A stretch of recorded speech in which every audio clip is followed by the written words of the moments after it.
윤 대통령 탄핵이 인용되면 정치권은 곧바로 조기 대선 준비에 들어가게 됩니다.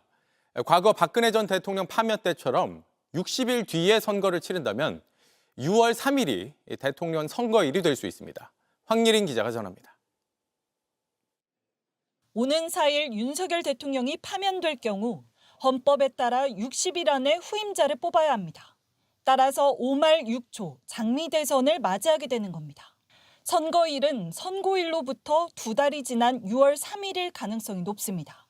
박근혜 전 대통령 파면 당시에도 딱 60일 뒤에 대선이 열렸습니다. 짧은 대선 시기에 맞춰 여야가 후보를 뽑는 경선 시간을 벌기 위해 이번에도 선거일은 최대한 늦출 것으로 예상되는 겁니다. 인용 결정이 나와 경선이 시작되면 국민의힘은 많은 대선 주자들이 최종 후보가 되기 위해 치열한 경쟁을 펼칠 걸로 보입니다.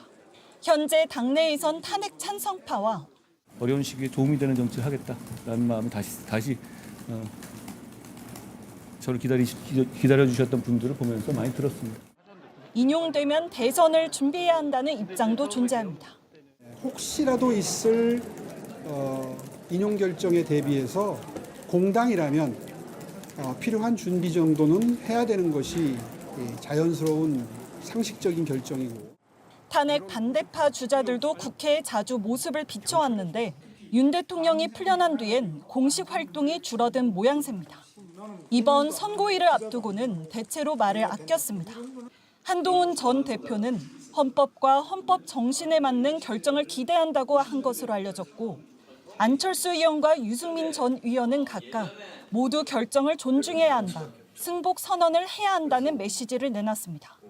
오세훈 서울시장도 승복 분위기를 조성해야 한다는 입장을 밝혔습니다.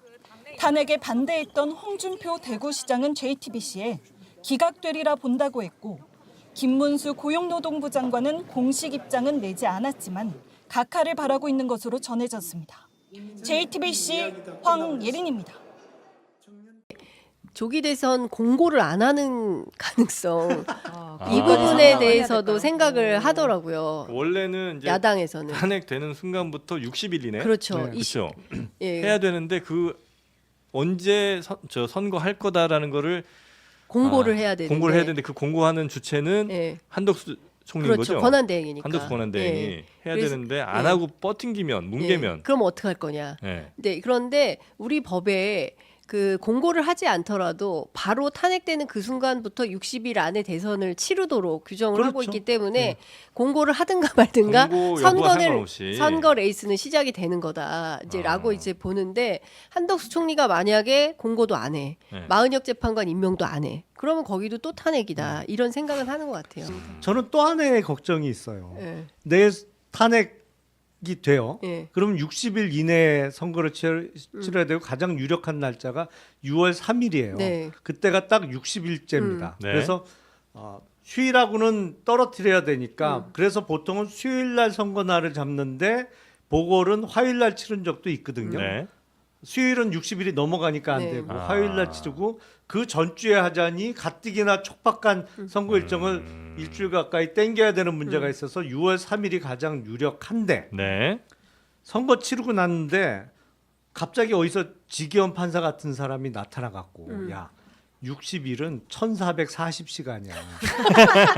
그래서 현재 파면 선고 시간으로부터 1440시간이 지난 다음에 실시된 선거는 무효야. 아, 그럴까봐 또 그것도 걱정돼요. 야. 그러면 이제 논란 없이 하루 더 땡겨서 해야겠네요. 6월 1일 그러면 월요일이라 안 돼요. 그- 그러면 아. 3일 연휴가 돼서 투표율이 많이 떨어질 거예요. 시간으로 계산하면 또 그렇게 될 수가 있겠군요. 그러니까 그게 맞다는 얘기가 아니고 네. 제가 그렇죠. 시간으로 계산해서 구속 취소를 한 게 얼마나 말도 안 되는 되는- 결정인지를 제가 설명해 드리는 거예요. 네.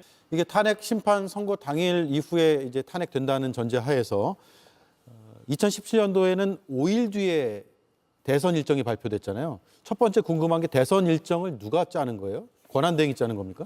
발표는 권한대행이 발표를 해야 되겠죠. 권한대행. 전체 관리 책임이 있거든요. 그런데 이제 왜냐하면 이게 전체적으로 공무원들 또 교사들 뭐 여기 선거관리 업무에 동원돼야 할 사람들이 상당 부분 미리 계획을 세워야 되고요. 또 각 정당이 충분한 시간을 가지고 경선할 수 있는 시간도 줘야 되지 않겠습니까? 이런 측면에서 이게 아마 제가 볼 때는 기각이 될 것을 대비하기도 하지만 인용이 될 것을 대비해서 이 선거 관련된 일정들을 지금부터 다듬고 있어야 됩니다. 그런 네. 측면에서 사실은 황교안 당시 권한대행 때 제가 이해하지 못한 건 이 정도에 대한 준비를 하루 이틀이면 전문가들이 착착 나오는데 왜 5일씩 걸었냐 해서 제가 한번 문제를 제기한 적이 있습니다만 제가 볼 때는 어쨌든 지난번 전례를 보면 준비 정도를 지켜보면서 가능한 날짜에 대한 보고를 듣고 발표하게 될 것이다 이렇게 보여지고 예. 그렇게 오래 걸리지 않을 것 같습니다. 권한대행의 권한이고 권한대행이 지정하고 발표까지 한다. 그렇습니다. 이 선거일을 결정하고 그 선거일을 임시 공휴일로 또 지정해야 되고 예.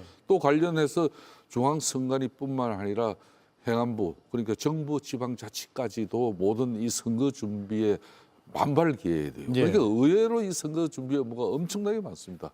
그런 부분 모든 걸 대통령 권한대행이 결정하고 판단해야 될 그런 예. 상황이죠. 예. 그런데 한덕수 대행이 선거일 지정을 늦출 수도 있는 거예요? 최대한? 본인이 물론 뭐 그렇게 하진 않겠지만 제가 볼 여러 때는 지금 의심들이 있거든요. 제가 볼 때는 그거는 이제 그 비상식적인 추론이고요. 이 탄핵이 만약 인용되면 그 인용된 날로부터 60일 이내 선거를 치르도록 완전 규정이 되기 때문에 무한정 그거를 연기하면 그거는 당연히 어떤 정파의 문제가 아니거든요. 유불리가 아니지 않습니까? 예. 국민의힘과 민주당이 내부 경선 일정을 잡을 수 없기 때문에 매우 혼란스러워지죠. 그러니까 그런 혼란을 야기하기 위해서 일부러 시간을 늦춘다 이렇게 할 뿐은 아니라고 보여집니다. 예. 그거야말로 헌정 질서를 다시 우리가 회복하고 수호하기 위해서 이 조기 대선을 60일 안에 치르는 건데 그걸 다시 지연시키는 대행 체제가 있다?